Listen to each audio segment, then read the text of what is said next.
Hello, everybody. Welcome to Nothing Exempt. Today may be just episode 89, but it is a special episode. It is Nicholas Pardini's 30th birthday today. Happy birthday, Nick. Thanks, Brian. Yeah, I turned 30 today. And in honor of this, we're going to discuss, since I'm already 30, the transformation that happens, the differences between your 20s and your 30s, what it means in society to be 30, and what it means you can't do, what it means you can do. Is there anything that matters? Nick, what are your first impressions having been here less than a day? Well, I think 30 are when you're supposed to have your act together. Your What does 20s, that mean to have your act together? Does anybody ever have their act together? yeah, means What you're does it mean? emotionally stable. It means that you are either financially secure or have a solid plan of getting there, and you've handled all your emotional issues of your teens, 20s, and you also have a little bit more belief in yourself. 20s is when you learn to try to figure things out, and 30s is when you execute on what you've learned in your 20s. And at 30, what do you think it means to be 40? 40 means you should have made it by the time you're 40. I'm not talking about just financially, but in life, you should already. 40 is kind of like supposed to be like a celebration of, yes, I did it. Okay. But Well, then your then next what's step, 40s is like you finish raising your kids and kind of semi coast a little bit. I feel like I have a totally different opinion on that. It's that work just increases. Like the amount of things you need to do in a day just keeps going up. It only ends when you have kids leave your house, and that might not be until you're 50. So maybe 55 or 60. And high school sports, having multiple kids. A lot of people don't have kids until they're 40 or late 30s, and then that's really hard. Then they're not 60 until they're starting to slow down a little bit. Things just keep getting faster. Mm. Yeah, we might have a little bit different perspectives since you have children and I don't. Yeah, you're only 30. You could be somebody that has kids at 35 for all I know. And that could mean that life really starts speeding up at 35. And it doesn't really slow down until they start leaving your house, and that doesn't happen Well, I until mean, you're 60. is that maybe your career doesn't go as fast. Like maybe you're not as stressed out about your job because you've already kind of gotten your groundwork taken care of. That varies so much depending on the person and the type of job. Like if you're a teacher or something similar where you reach your apex of your career, if like your goal is to just teach math or science or something, maybe you're a professor, you reach that, and then you might get pay raises, but you're teaching the same kids every year. You're teaching the same age, the same lectures, the same classes. Easy to coast starting at like mid 20s. Well, yeah, But that's what most career paths kind of start. We talked about this in the settling show. Most career paths kind of plateau in the early 30s. some don't. Some you need 15 years of experience before they'll even put you in the position. So, like, there's I'm not some saying career, all, I'm saying a lot, but like, say you get out of college with a master's and you go straight into um, project engineering, program management, you become a director, and then you become a COO. That's a 20-year career path, and not everybody's going to make it. yeah. But then the step to get to the next level, like basically, I'm like 22 to say 32. The promotions are kind of standard. If you go through the motions, you'll continue to rise up. But then it gets to a point where the marginal effort to move up the ladder, whether it's a corporate ladder or starting a business or scaling up your sales practice or whatever it is, the marginal step from like the general path to like taking it to the next level is a lot more difficult, I would say, Well, because it's not linear anymore. stealing Like, from like what must be the topic of conversation about a million other people talking about this, but like you look at the individuals who are different, like Jeff Bezos or CEOs of any other company, it feels like they never had that marginal like end. Like it feels like it just kept going. Yeah. And then like Jack Ma was actually famous for saying if you didn't make it by 35, you screwed up. I'm not sure if he's entirely right about that, but like that's kind of a lot of the mentality in the modern world. That's why ageism is such a problem in Silicon Valley, that it's hard to get a job if you're over 40. So how do you feel at 30? What's it make you feel like inside? How do you feel like you're doing on your own judgment? I mean, some things I'm doing well. Other things I probably am behind for my age. It really there's different benchmarks for different things. So Well, Nick, you just totally dodged the question. How do you, I'm not asking how other people might judge you on different things. How do you feel sitting at 30? Happy um some places, upset some others. well, I mean, I'm glad that I've had a pretty good life so far. I can't really complain. At the same time, I feel like there's just a lot to do now. I just feel like it's like because it's the whole idea of playtime is over. That's the way I feel. Did you ever have a phase where there was playtime? Did you ever go to raves? Did you ever do anything that was what the world would call as play? Like, Yeah, really? my whole 20s. In what way, Nick? In what way? I did a lot of traveling. Are you going to do no traveling in your 30s? No, it's gonna probably be a little bit less, but I'm not really, and I'm not gonna travel unless there's without a point. Like I'm over sightseeing, but that's not because I turned 30, just because I've done it enough.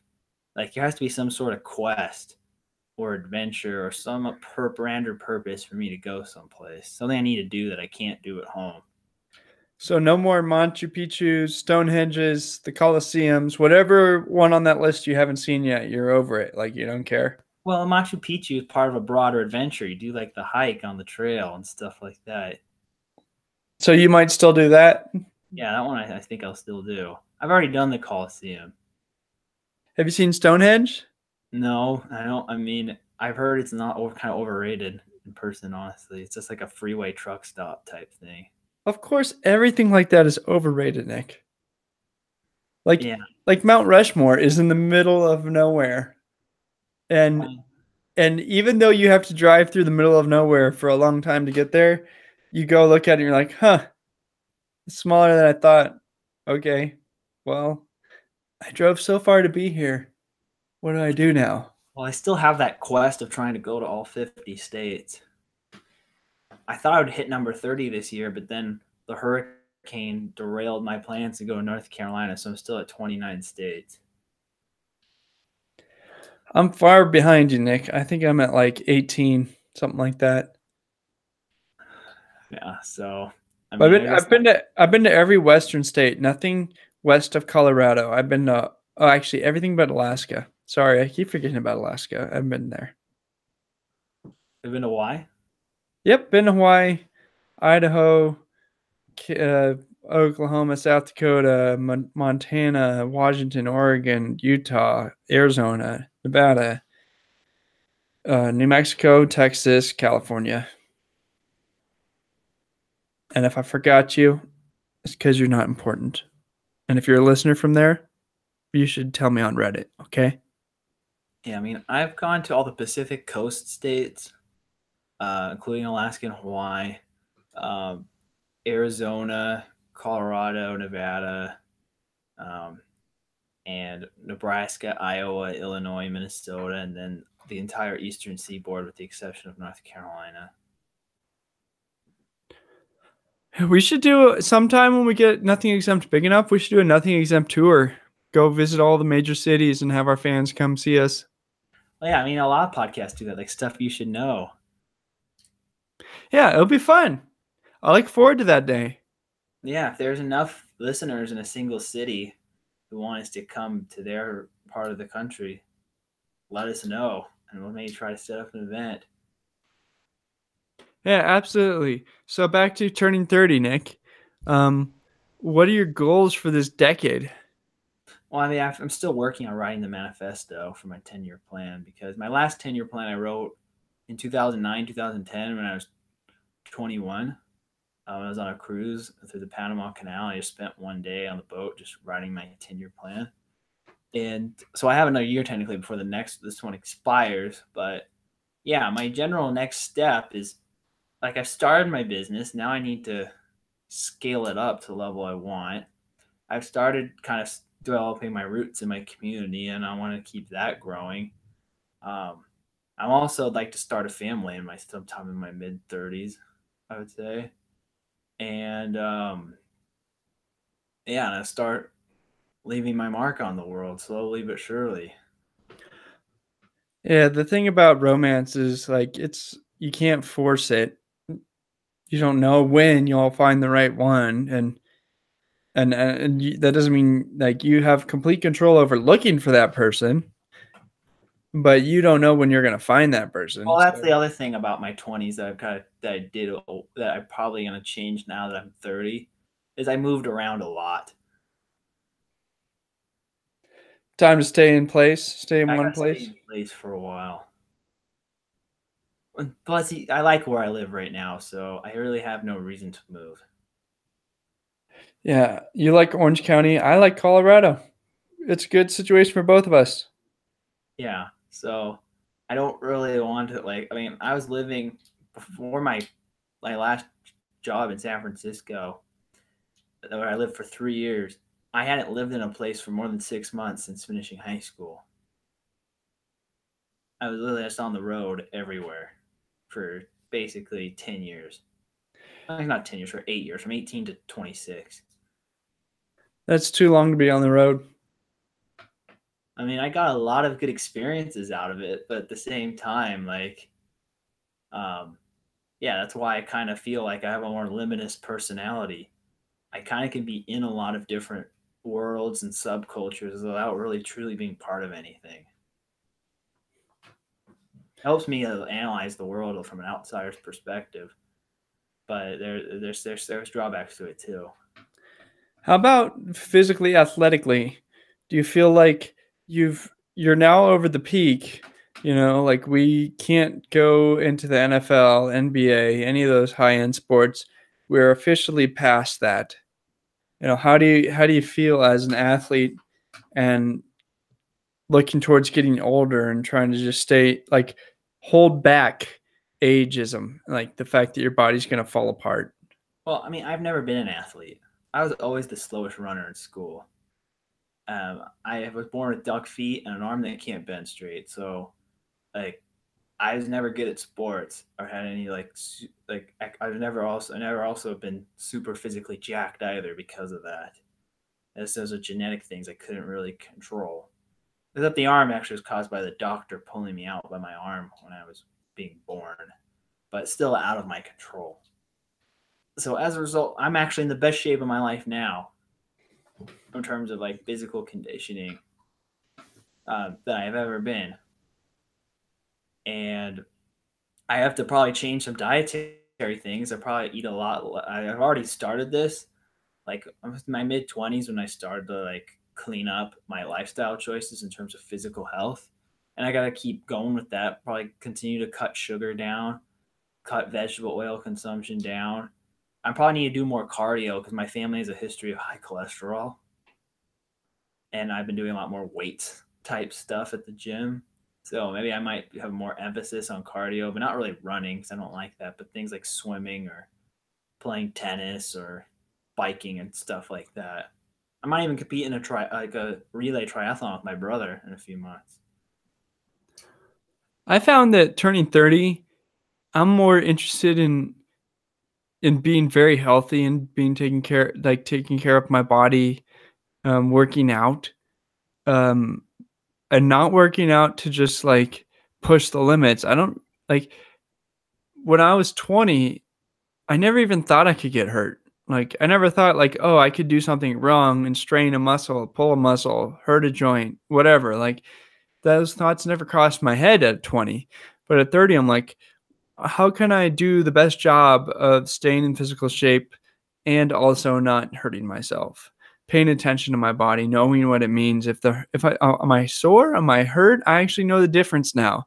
Like I feel there's a lot of experience having lifted and worked out for 10 plus years to actually make that decision and know when to push yourself versus knowing when to take a week off. Especially with my back. Like I did some deadlifting with bad form and Olympic lifts, and I felt like I tweaked my back, and I thought, oh no, I'm gonna have back pain for the rest of my life. Thankfully, I recovered in 2 weeks, and my back's fine again. But I have to be a lot more careful with doing that type of stuff now than I used to. Well, the thing is, you think about it. And like when you were younger, like when we were younger, you just don't think about those things. Oh yeah, when I was in college, I didn't really. The only thing I really did at the gym was shoot hoops and sit in the jacuzzi. I didn't really lift. Yeah, but back then I did lift and I was just like, let's just get as big and strong as possible. Never thought about getting hurt. It just never crossed my mind. I was young and dumb.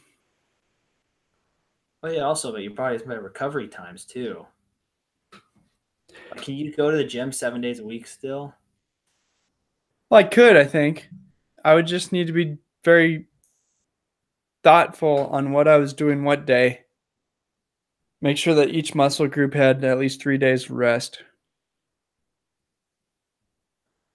So you basically I could do legs, chest, back, shoulders, legs, and just go in that cycle every 4 days. And I could probably lift forever. Yeah, the other thing I've noticed about turning 30 is usually once you turn 30, you no longer get the benefit of the doubt by society. Yeah, when you get pulled over by a cop, you don't get looked at like a kid. When you're getting to the age where they don't card you anymore when you try to buy alcohol. Though some of our listeners who aren't me or you might have had that experience at 19. So it changes depending on how you look, how old people think you are. But a lot of your family and friends treat you like an adult. They expect you to not act like a kid. When you say you're going to show up at a certain time on a certain date, they expect you to be able to do that. That's something that a lot of kids in the 20s, you get a pass. But once you turn 30, I'm not saying I did that in my 20s, but most people do in their 20s. You're reliable. You're responsible. You're supposed to be an adult. Yeah, but what do you? This is actually kind of an off-topic question, but has I think that like people are saying due to longer life expectancies, like 30 is the new 20 and 50 is the new 40 and all that stuff. But and the maturity cycle has generally kind of slowed down and the adolescence has been extended. But the thing is that it seems that life expectancies are not increasing nearly enough to compensate for the longer adolescence period in modern society. Honestly, the expansion of everybody going to college has brought that on. And the fact that so many people have no business being in college that go to college, it's just an extended adolescence to get a stupid degree. That's what's moved the ages up to growing up. I think you're wrong on this because I mean not everybody, but a large percentage of the baby boomers and Gen X went to college, and we didn't see this phenomenon. But there wasn't enough time for there to be stupid degrees. There still were stupid degrees back then. Now, I don't think anything close to 70s this. and 80s. Like both of your parents went to college, and they're not. And both of my parents went to college, and they're not. They didn't have like the experience that a lot of millennials have today. Well, the workforce was increasing, and they weren't getting. Your parents and my parents don't have women's studies degrees, and they hadn't taken over the colleges. Like the liberals hadn't taken over all of the liberal arts by the 80s. I'd Like, say they had. I'd say that they may have been faculty, but they hadn't become deans and presidents of the colleges. Because I mean, academics have always been left of center.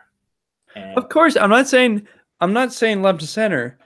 I'm saying far left of center, socialist, far Yeah, the hardcore real threat communist was by a in different name. was in the Vietnam War, because if you were in grad school getting a PhD, you could avoid the draft.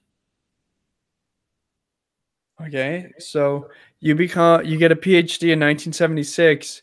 You don't become dean of that college for your 30 years because there's been other people ahead of you. So you don't become a dean of that college until 2006. Yeah, Like and we went to college 10 years ago. I didn't think. I mean, UCSB still probably has a reputation being one of the more liberal schools in the country, and I didn't really have any problems with that in my college experience. there were definitely some really liberal people at my school, but I was an engineer, and so in engineering, things were different, and they still are different. Engineering is its own little bubble. Yeah, and I was an economics major. I mean, there were like the campus Democrats, and they brought up Hillary Clinton came to our campus in '08, and Jerry Brown came and spoke. But like, if you didn't really want to be involved in it, you could just move on with your day. It wasn't really a big deal. Of course, it's not a big deal, but Nick, you also went to a UC school, which is not easy to get into. But if you're talking your bottom 20% of your class in high school, you can still get into a college. You know, you go to University of Phoenix. There's a lot of worthless degrees out there that you can just get unlimited loans for. So you're comparing the top 20% of California students to the average American who can get a crappy degree. And that's the real difference in growing up later. Well, Like, I think it's more economic than anything. It's just that the job quality until fairly recently that was a lot lower than before, and so therefore, like a house in 1960, an aerospace engineer made $10,000 a year, and a house cost $30,000 to buy. Now that aerospace engineer makes $70,000 a year, and that same house costs $700,000. So basically, it went from the house being 3 times your income to 10 times your income, and that could be for a lot of other costs of living too. I think that has something to do with it. I think that's the main reason. well, I mean, housing has followed inflation It's and not wages a fast haven't. inflation since 1990. Houses more or less follow inflation and wages don't. Wages have, well, it depends on what your definition of an inflation rate is. Because wages have fallen about 20% versus inflation, whereas houses have gone up probably about anywhere, depending on what studies you read, 20 to 50% faster than CPI since 2000. I think that's more of a factor of CPI being a made up number and the fact that so many other factors go up higher than CPI like tuition in college, housing, medical expenses. A lot of big costs in people's lives are going up way faster than the CPI. So CPI is probably just a cooked book. It doesn't matter what its number really is. Well, it probably is. I mean, I've run models on this, and yeah, like I think the change in inflation, like in the monthly prints, is correct, but the absolute level is probably too low. I mean, just healthcare on its own is enough to change the CPI, but it's not properly reflected in the numbers. The amount of money that families are actually spending on healthcare has gone up more than anything. Do you see a big spike in your healthcare premiums turning 30? I haven't seen any spike in my healthcare premiums. Uh, I've seen a spike every single year when the company policy is renewed for 5 years. Healthcare's just been going up every year, like 20%. Well, mine was going up 15% next year. Oh, well, I don't know what mine is going up yet, but I know it probably will. It won't have anything to do with my age. It'll have everything to do with the fact that insurance premiums have to go up for everybody. Hmm. Yeah, I mean, I even though I don't like it, I think socialized medicine is inevitable just because going to get to the point where the costs of health insurance are just simply too high for too big percent of the population to make the current system work. People don't understand how the system works because it's so complicated and dysfunctional. And I agree that we'll probably end up with socialized medicine, and it'll probably be better than the stupid system we have, but it'll be far worse than a true free market system. People don't even know what a true free market system would look like. We've had the FTC for like a million years. So people don't have any living memory of what it was like before then. But yeah, we're getting a little off topic. But do you have anything else to say? You've been 30 for a good 2 months longer than I have. So, do you have anything else to say about post 20s life? I really like being 30. I have, your whole life growing up to turning around 30 is relatives treat you like a kid. Your employer is older than you by a lot and treats you like a kid. And I'm finally at the point where no one treats you like a little boy anymore. You finally get to be a man and you get to negotiate, you get to deal with relatives, you get to do everything in life like a man. You can walk in to buy anything and the salesman gives you respect and you can negotiate with them and they give you the time of day. And when you're 25, people see the youth in your face and you get a lot less respect. You get a lot less time. You have a lot less wisdom on how to do things. Like if a problem presents itself to me that I've never dealt with before, I'm far more competent in trying to figure it out than I was 10 years ago. Yeah, but at the same time, if you're at the same level of success and status, don't you get more respect for being younger? Then age doesn't equal wisdom or experience or productivity or quality as a person. In fact, it probably means you're better if you get things done at a younger age. Well, of course that could be true. I do think it's correlated though. Like there are some pretty stupid and naive, really old people, but a lot of old people are very wise. There's some kind of correlation there.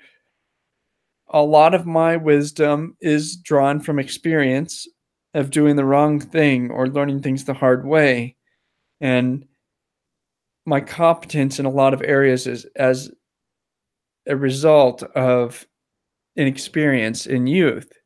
So when I meet a stranger and they see my age in my face, maybe the fact that I've got young kids, they treat you differently, even though they don't know you. They don't know if you're competent. They don't know you at all. But that's also true among family that they see the stage of life you're in as you progress and they start to give you more respect. Age or your family status? What? That's more of a product of your age or your family status. Probably age, but also a result of people seeing what you've done through your years. They've gotten to know you, they've seen the results of your hard work. Like you have a family that stays together and you have kids, people respect that because when you've gone through that, you realize how much work it is. Yeah. I mean, I'm mixed on being 30. Part of me feels like, yeah, I mean, the same things you have that, like, yeah, you kind of like, you've been through some of the battles, so you feel more confident in yourself. But if you did those same battles in an accelerated time frame, like if you got all the life experience they did from 20 to 30 and just did that between 21 and 23, I don't think it makes a difference. It's just most people don't have those same opportunities at that age. On the other side, it feels like, yeah, I'm not young anymore. Um, I feel like maybe I did miss out on some opportunities that I wouldn't be able to do that now that I'm older, or that um, that like I have less potential than I used to because I've been going on a certain path for so long. And like when you say like in your 20s, you can change the fate of your life like a motorboat, whereas when you're in your 30s, you're more like a cruise ship. And when you're like your 50s or 60s, you have to move like an aircraft carrier. Nick, I'm not sure that you can get a track record as fast as that. So even if you go through all the experience and you become as competent as everyone else, people are still going to judge you on a track record.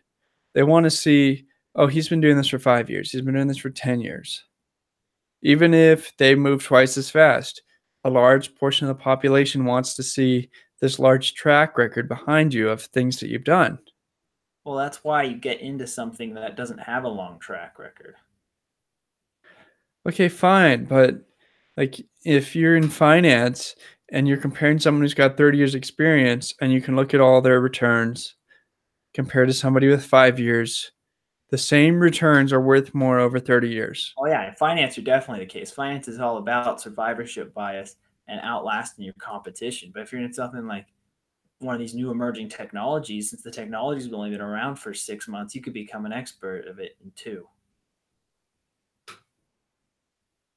Yeah, so there is a lot of volatility in the short term for new things, but for actual long-term career length items, raising an entire family type timelines, there's some things you have to earn. You just can't go through them faster than the speed of time. But yeah, but maybe that's also the way I think that is maybe a product of our more instant gratification type culture. There is an instant gratification culture, Nick. So what? Some things aren't going to change. The fact that you have to have 20 years to have a 20-year-old kid is not going to change. So it'll always be a reflection on a length of time to judge a parent. Oh yeah, parenting you can't judge until after your children are dead. Okay. Well then, I hope that I'm not around to judge my parenting then. O.J. Simpson's parents probably thought they were doing a good job until 1994. Well, he was acquitted, so maybe they did do a good job. So, yeah, I mean, you never know. Nope, you never know. So if you're a listener and you happen to be 30 or 20 or 40, we'd love to hear what you have to say on the issues. And we prefer you go to reddit.com/nothingexempt and write some kind of long form comments for us. Maybe submit a post. But if you don't have that much time or that many characters, you can go to Twitter @nothingexempt and reach out to us, and we'd be happy to talk with you there too. Nick, what else can they do? They can write a review on iTunes. They can go to iTunes, rate us 5 stars, and write a review. The more reviews, the better quality guest will get on this show. And thank you to everybody who has been writing reviews. We appreciate it. They've all been very nice. We've been able to achieve a lot more viewership or readership or listenership or whatever this is called because of that. And if you haven't done it yet, please follow in your fellow listeners' footsteps and go write Nothing Exempt a review. Be honest, be funny, or whatever. I don't care. There's nothing exempt. I don't expect you to exempt anything either. Yeah, I mean, I'm looking forward to my next decade. 30 to 40 will be an interesting one. Yeah, how many podcasts do you think we'll have done? And will we still be doing this at 40, Nick? I better be still doing it at 40. Then otherwise it doesn't show I have much resilience. Yeah, and how many episodes can we get to? We're at like 89 in our first 10 months. Okay, so yeah, we have 1,000. We could do 1,000. That sounds great. Yeah. I don't think we'll ever run out of things to talk about. Maybe 1,000 will come on one of our 40th birthdays. We just record it at a party. That would be fantastic. And if we need to speed it up or slow it down to make it happen, we can forecast that. Yeah. So that actually would not be a bad target, 1,000 at the episode 1,000 at 40th birthday. At your 40th birthday. And hopefully we have a little bit more professional studios by then, but whatever. This is fine. Yeah. Well, thank you everybody for listening. And if you liked the show so far, we hope you stay around. Thanks. Till next time.